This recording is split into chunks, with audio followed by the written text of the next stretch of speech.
Dan nakon što je Hrvatsku priznao Vatikan i dan prije nego što su to učinile države Europske unije, 14. siječnja 1992. u uglednom New York Timesu objavljen je apel za mir u Hrvatskoj.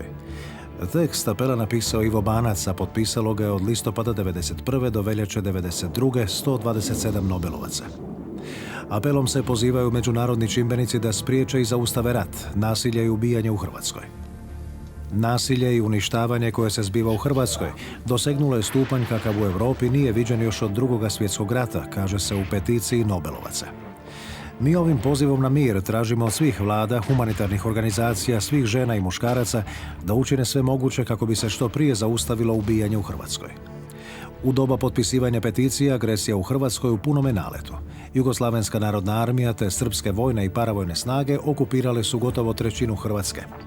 Dok su međunarodni političari promatrali hrvatsku tragediju podijeljeni između opcija trebali spašavati već bivšu Jugoslaviju ili pak valja svakom narodu priznati njegovo prirodno pravo na samoopredjeljenje, intelektualci diljem svijeta podignuli su glas protiv bezumlja i ravnodušnosti dijela političara.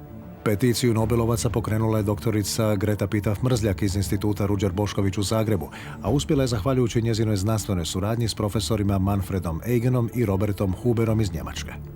Odziv Nobelovaca na apel bio je velik. Uz Hubera, Eigena te Linusa Paulinga apel su potpisali bivši njemački kancelar i Nobelovac Willy Brandt, južnoafrički nadbiskup Desmond Tutu, tibetanski vjerski poglavar Dalaj Lama, ekonomist Milton Friedman, književnik Camilo Jose Cela, hrvatski kemičar Vladimir Prelog, ukupno 127 Nobelovaca iz cijeloga svijeta.